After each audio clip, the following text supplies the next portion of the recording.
달디 달고 달디 단 밤양갱. 밤양갱이야. 가수 비비의 밤양갱. 요즘 이 노래 흥얼거리면서 양갱 사드시는 분들 정말 많아졌다고 합니다. 네, 어르신들이 좋아하는 간식으로 꼽히던 양갱이 이 노래 인기로 젊은 층의 입맛까지 사로잡았는데요.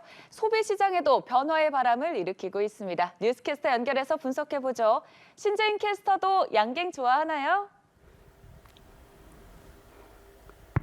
밤양갱. 네, 저도 당연히 좋아하는데요. 이 양갱과 소비 트렌드와의 관계, 이영애 인천대학교 소비자학과 교수와 자세히 살펴보겠습니다. 안녕하십니까? 네, 안녕하세요. 밤양갱. 교수님도 이 노래 들어보셨을까요? 네, 들어봤어요.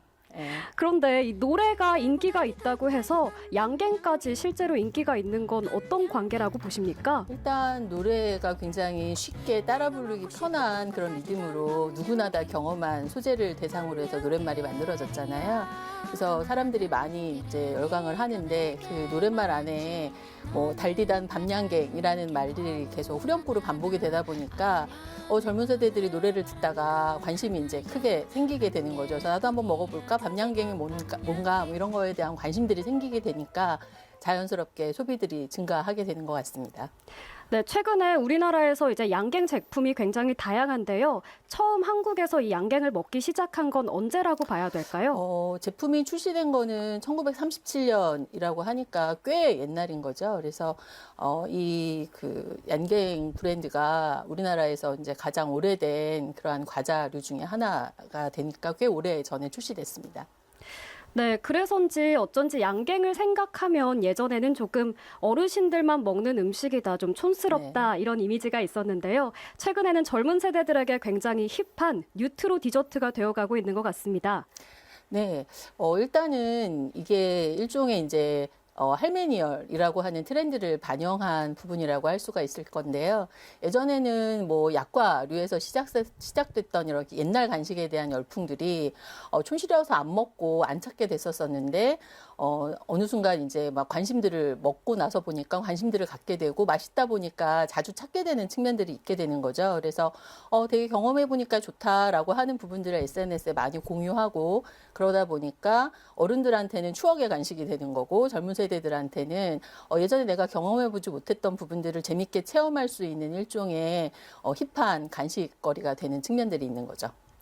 관련해서 최근에 나타나고 있는 이 소비 흐름도 네. 설명해 주시죠.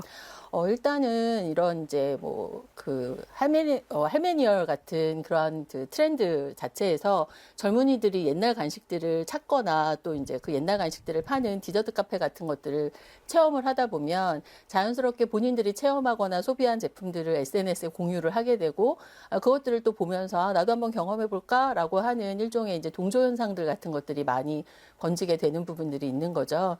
그리고 또 유통업체가 그냥 단순하게 전통 맛을 재현하는 제품들을 출시하는 것들이 아니라 또 이종 협업을 통해 가지고 새로운 의미의 디저트들을 많이 이제 출시를 하다 보니까 그런 부분들을 같이 소비하면서 또 그런 것들을 또 SNS에 공유하다 보니까 자연스럽게 소비의 트렌드로 자리 잡게 되는 측면들이 있습니다.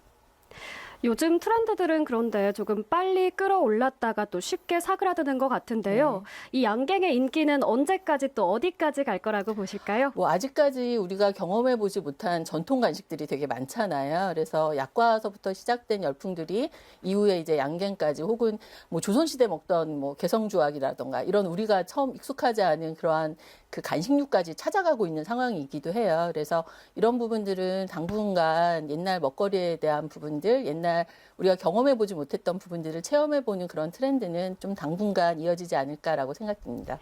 네, 오늘 시간 내주셔서 고맙습니다. 네, 고맙습니다. 지금까지 달디단 출근길 인터뷰였습니다.